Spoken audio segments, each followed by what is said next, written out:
सुब्रत सार मो कथा शुणी ठो ठो हो हसी उठिले आ कहले अच्छा ठीक अच्छे आज रात मु निजे सेठाकू जीवी देखी से तांत्रिक मोर कौन करुछे।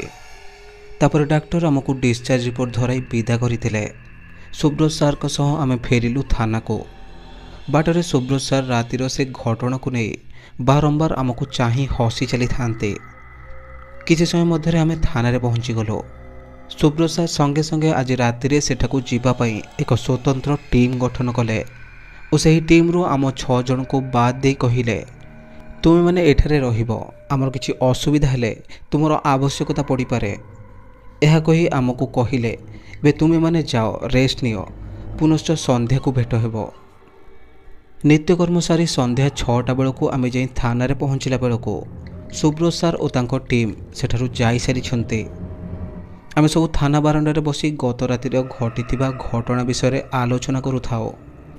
यही समय जड़े महिला आसी थाना रे पहुँचले और कांदी कांदी कहले सार मो झील को बंचातु काली दिन 10टा पर ठारू तार किछि खोज खबर नहीं। पाख गाँ शांतिपुर को ट्यूशन होगापाई जाइथिला 2टा भितर घर को फेरिबा कथा। बहुत लेट हेबारु मु खोजाखोजी कली। साहिर किछि लोक गोटे कला मचमच व्यक्ति सहित जंगल आड़ को जीवार ताकू देखिथिले। मु सेमानक कथा शुणी जंगल सारा खोजिली किंतु केउठी भी ताकू पाइलेनी। यह कही से महिला जनक चटाण रे निज मुंड को पिटु थांते। महांती बाबू से महिला जन को सांत्वना दे थाना रे बसाई देले। मु ए विषय सुब्रत सार को फोन करी जणाइबा कॉल कली। बहु समय रिंग हेबा परे भी से कॉल रिसीव कले नहीं। यह परे आमे परस्पर मुह को चाहि हसी चलीथिलु कारण आम सहित राति जहाँ घटी निश्चित सुब्रत सार सहित सेमिति होइछे। आम समस्त बेसी महांती बाबू खुशी थिले। हसी हसी से पूरा बेदम हो पड़ुथिले। मुझे तागिद करी चुप कराइली आउ सेठाकू जीवाई पूरा टीम को निर्देश दे बाहरी पड़िलु। प्रकृत में सेठाकू जीवाई कहार भी आंतरिकता नथिला केवल बाध्यतार सेठाकू समस्ते जीवाई बाहरी पड़िलु। समय पाखापाखि 7टा ରୁ 8टा भितर हेबो आमे से जंगल मध्य प्रवेश कलु। किछि बाट गाड़ी जाइछि कि नहीं गाड़ी रो 2टी जाक चक्का पंक्चर होई गला। महांती बाबू रागतमतम होई गाड़ी रो ओल्हाई पड़ी पूरा डिपार्टमेंट को गाली देबा आरंभ करथिले। देबा भी तो निहाती आवश्यक कारण आमर एई थाना को जो सब गाड़ी दिया जाए सेगुड़ी पूर्वर कटक भुवनेश्वर पुलिस पेट्रोलिंग रे व्यवहार करी ददरा कला परे सेगुड़ी को आम अंचल किंबा फांडी मानकु दिया जाए। से जहाँ भी हो महांती बाबू को राग कौन ऊपर पर्यंत पहुँची पारिबो तेणु तांको चुप रहिबाकू कही कौन विकल्प करा जाई पारिबो तार व्यवस्था करंतो। महांती बाबू कहले व्यवस्था कौन चलो एठारु फेरी जिबा सकाळ हेले आसी गाड़ी ठीक करी नहीं जिबा। मु कहली सुब्रत सार को पता नहीं केमिति फेरी जिबा। से कहले आपे बंचिले बापर ना तुमर जदि एते दरद एइठी रुह आमे समस्ते जाउछु काली सकाळु भेट कही मुख्य रास्ता को बाहरी पड़िले। मु किछि चिंता न करी तांको पछे पछे चलिले। किछि समय चलिला परे आमे मुख्य रास्ता रे पहुँची गलो। मु समस्त को अनुरोध कली कि थाना को फेरी न जाई एठी सकाळ होया पर्यंत अपेक्षा करिबा। एथुर जे अमंग हेबो ता विरुद्ध रे मु मुख्य कार्यालय रे अभियोग करिबे। एहा परे जे जीवा कथा जाओ मु किंतु एठी सकाळ हेबा जाय अपेक्षा करिबे। समस्ते चुपचाप रास्ता कड़े पड़ी एक काठ गंडी उपरे बसी पड़े। मझे मझे सुब्रत सार को फोन कॉल करी चली थाए। एमती रिंग हेबा चली थाए केही भी कॉल रिसीव करू न थांते। महांती बाबू विरक्त भरा कंठरे कहू थांते अरे काहे कि ताको फोन करूछु मधुआ ऑफिसर क्योंठी मद भी पड़ी थिबो ताको डिस्टर्ब करनी और आमको भी शांति रे बसिबाकू दे। तुम भी चुप हो बसी जाओ सकाळ हेबा पर्यंत। तांका कथा अनुसार मु चुपचाप सकाळ हेबा जाए अपेक्षा करिले। किछि घंटा मध्यरे सकाळ होई गला। मते भी राति सारा निद नथिला। अन्य माने किंतु अचिंता निदरे सोई जाइथिले तेणु से मानकु निदर उठाई जंगल मध्य को जीवा पई कहिले। समस्ते मो कथारे एकमत हुई जंगल मध्य को मो सहित गले। किछि बाट गला परे सुब्रत सार को जीप सहित अन्य स्टाफ माने अचेत अवस्था मझी जंगल पड़े। आम मैंने संगे संगे काल विलंब न करी डाक्तरी चिकित्सा हॉस्पिटल नेबार व्यवस्था करदेलु। ତାଙ୍କ ଜିପ୍ ସହିତ ଆମ ଗାଡ଼ିକୁ ଜଙ୍ଗଲରୁ ବାହାରକୁ ନେଇ ଆସିଲୁ। ବଡ଼ ଆଶ୍ଚର୍ଯ୍ୟର କଥା, ଏମିତି କ'ଣ ଘଟଣା ଘଟୁଛି ସେଠି। ରାତିରେ ସେଠାକୁ ଗଲେ ସମସ୍ତେ ଅଚେତ ହୋଇଯାଉଛନ୍ତି, ହେଲେ ଦିନରେ କାହାର କିଛି କ୍ଷତି ହେଉନି। ଏମିତିରେ ବି ମୁଁ ସେଠାକୁ ଦିନରେ କେତେ ଥର ଯାଇସାରିଲିଣି। ଦିନରେ ଗଲେ ବି ତ କିଛି ଲାଭ ନାହିଁ। ଦିନରେ ତ ସେ ତାନ୍ତ୍ରିକ ଘଞ୍ଚ ଜଙ୍ଗଲରେ କୁଆଡ଼େ ଲୁଚି ଯାଉଛି। କ'ଣ କରାଯାଇପାରିବ? ପୁଣି ଗୋଟିଏ ପିଲାକୁ ଅପହରଣ କରି ନେଇଛି। ତାକୁ ଯଦି ଶୀଘ୍ର ଗିରଫ କରା ନଯାଏ ତେବେ ସେ ନିଶ୍ଚିତ ତାକୁ ବଳି ଦେଇଦେବ। ଆରେ ମନେ ପଡ଼ିଲା, ସେଦିନ ମାର୍କେଟରେ ଯେଉଁ ପୂଜା ସାମଗ୍ରୀ ଦୋକାନରୁ ସେ ପୂଜା ସାମଗ୍ରୀ କିଣିକରି ନେଇଥିଲା, ନିଶ୍ଚିତ ସେ ଦୋକାନୀ ତା ବିଷୟରେ କିଛି ଖବର ଦେଇପାରିବ। ଆଉ କାଳ ବିଳମ୍ବ ନକରି ଏମାନଙ୍କୁ ମେଡ଼ିକାଲରେ ଛାଡ଼ି ଏକେଲା ମାର୍କେଟକୁ ବାହାରି ପଡ଼ିଲି। କିଛି ସମୟ ମଧ୍ୟରେ ମାର୍କେଟରେ ଥିବା ସେ ପୂଜା ସାମଗ୍ରୀ ଦୋକାନରେ ପହଞ୍ଚି ସେ ତାନ୍ତ୍ରିକ ବିଷୟରେ ପଚାରିଲି। ପ୍ରଥମେ ଅମଙ୍ଗ ହେଉଥିଲା କିଛି କହିବାକୁ ସେ ଦୋକାନୀ ଜଣକ। ପରେ 2-4ଟା ମାଡ଼ ଦେଲା ପରେ ସବୁକିଛି କହିବାକୁ ରାଜି ହୋଇଗଲା।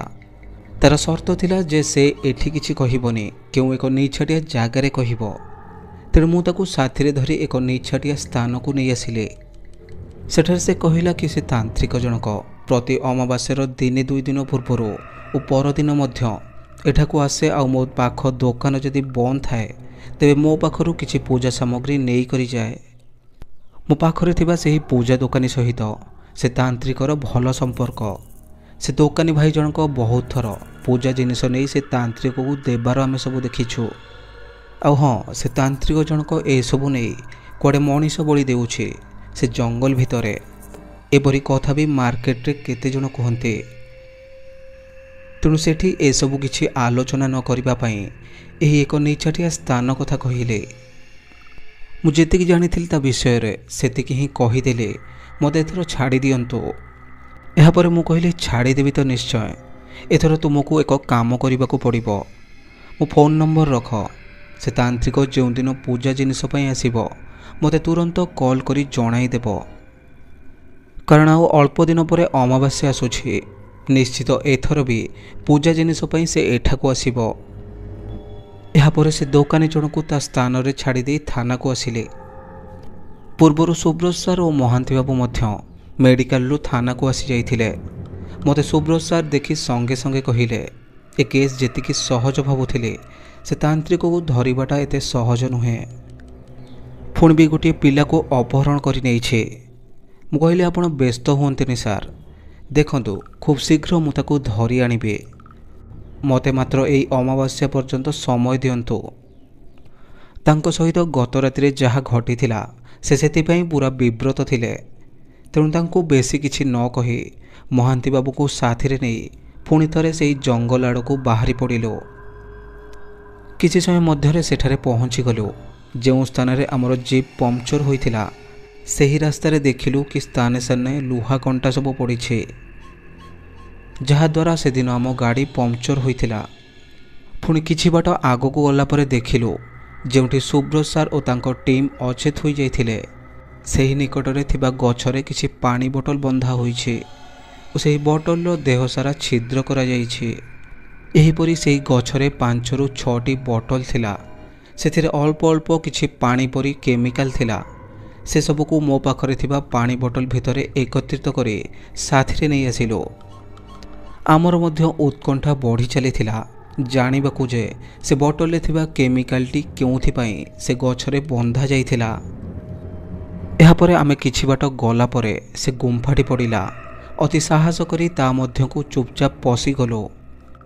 ଗୁମ୍ଫା ସାରା ଆଖି ବୁଲାଇ ଦେଖିଲୁ କାହାର କିଛି ଚିହ୍ନ ବର୍ଣ୍ଣ ନାହିଁ, କେବଳ କିଛି ଧୂପକାଠି ଜଳିବାର ବାସ୍ନା ହେଉଥିଲା। ଆଉ ଏହି ବାସ୍ନା କେଉଁ ଆଡ଼ୁ ଆସୁଥିଲା ତାହା ବି ଜଣାପଡ଼ୁନଥିଲା। ତେଣୁ ସେଠି ଆଉ ବେଶୀ ସମୟ ନଷ୍ଟ ନ କରି ଆମେ ସେଠାରୁ ପଳାଇ ଆସିଲୁ। କିଛି ସମୟ ମଧ୍ୟରେ ଥାନାରେ ପହଞ୍ଚି ସଙ୍ଗେ ସଙ୍ଗେ ଆଣିଥିବା କେମିକାଲକୁ ସୁବ୍ରତ ସାର୍କୁ ଦେଖାଇ କହିଲୁ। ସେ ମୋ ହାତରୁ ସେ ବୋଟଲକୁ ନେଇ ତା କ୍ୟାପ୍ ଫିଟାଇ ନାକ ପାଖକୁ ନେଇଗଲେ। ଆଉ ସଙ୍ଗେ ସଙ୍ଗେ କହିଲେ, ପୂର୍ବ ରାତିରେ ସେହିପରି ଗନ୍ଧ ତାଙ୍କ ନାକରେ ବାଜିବାର କିଛି ସେକେଣ୍ଡ ମଧ୍ୟରେ ସେ ସେଠାରେ ଅଚେତ ହୋଇଯାଇଥିଲେ। ଏହା କହି ସେ ତାଙ୍କର ମୁଣ୍ଡ କ'ଣ ହେଇଯାଉଛି କହି ସଙ୍ଗେ ସଙ୍ଗେ ଆଖି ବୁଜିଦେଲେ। ତାଙ୍କୁ ଯେତେ ଡାକିଲେ ମଧ୍ୟ ସେ ଆଉ ଉଠିଲେ ନାହିଁ। ତେଣୁ ଆମେ ଏସବୁ ଦେଖି ପୁରା ଛାନିଆ ହୋଇଗଲୁ। आमे संगे संगे तांको देह मुंडरे पानी ढाली तांको चेता फेरैया पई चेष्टा कलु और चेता मध्य फेरई आनिलु। यापर सुब्रत सार और अन्य माने पूरा कन्फर्म हो गले कि तांत्रिक भंडामी करी लोक मानकु भयभीत करी रखिछे। मोर किंतु मनरे एक प्रश्न थाए, जो दिन प्रथमे मु एठारे जोग देइथिले से मार्केट को बुलिया पई जाइथिले आउ देखिले से तांत्रिक जनक दोकानी ठारू किछि पूजा सामग्री किणी टंका न देई से दोकानी हाथ को स्पर्श करी कहिला कि तुमे तुमरो टंका पाइगल तो। से दोकानी मध्य मुंड हलाई हाँ मारिला।